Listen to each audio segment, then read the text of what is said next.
Facebook অ্যাকাউন্টটাকে log in করতে পারতেছে না, বা অনেকে আবার ফেসবুকের পাসওয়ার্ডটা জানতে চায়। তো যাই হোক, আপনি যদি আপনার ফেসবুকের পাসওয়ার্ড ভুলে থাকেন, তাহলে আপনার কাছে রিকোয়েস্ট করবো আজকের এই ভিডিওটা দেখবেন। তাহলে আপনার ফেসবুকের যে পাসওয়ার্ডটা রয়েছে সেটা কিন্তু আপনি খুব ইজিলি দেখতে পারবেন।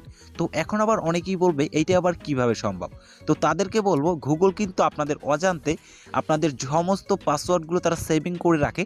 তো সেক্ষেত্রে আপনি গুগল থেকে সেই মাধ্যম অবলম্বন করে কিন্তু আপনি পাসওয়ার্ডটা দেখতে পারেন। তো এই জন্য সিম্পলি আপনার যে সেটিংসটা রয়েছে সেই সেটিংসে চলে আসবেন।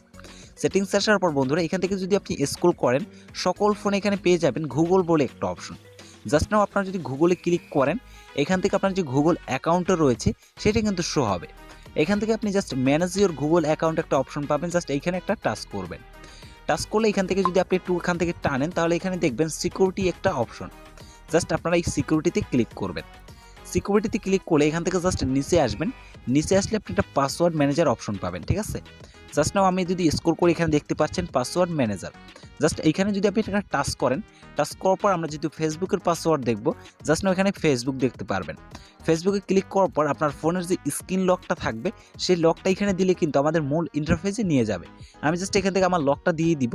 লকটা দেওয়ার পর এখান থেকে আপনি দেখতে পাচ্ছেন বন্ধুরা, আমার যতগুলো ফেসবুকে অ্যাকাউন্ট রয়েছে সমস্ত ফেসবুক অ্যাকাউন্টের কিন্তু এখানে নাম্বার রয়েছে এবং নিচে পাসওয়ার্ড হাইডেন্ট হয়ে রয়েছে। তো যাই হোক, এখান থেকে আপনি খুঁজবেন যে আপনার কোন নাম্বারে অ্যাকাউন্টটা ক্রিয়েট করা ছিল, সেই নাম্বারের পাসওয়ার্ডটা আপনি দেখবেন। সেই পাসওয়ার্ডটা দেখার জন্য এইখানে নিচে দেখবেন একটা চোখের মতো আইকন, জাস্ট এইখানে একবার টাচ করলে আপনার পাসওয়ার্ডটা ইজিলি এখান থেকে দেখতে পারবেন। তো মূলত এইভাবেই কিন্তু সঠিক নিয়মে আপনার ফেসবুকের পাসওয়ার্ডটা দেখতে পারবেন। আর হ্যাঁ বন্ধুরা, আজকের এই ভিডিওটা দেখে উপকৃত হয়ে থাকলে অবশ্যই ভিডিওটা একটা লাইক দিয়ে চ্যানেলটাকে সাবস্ক্রাইব করে পাশেই থাকবেন।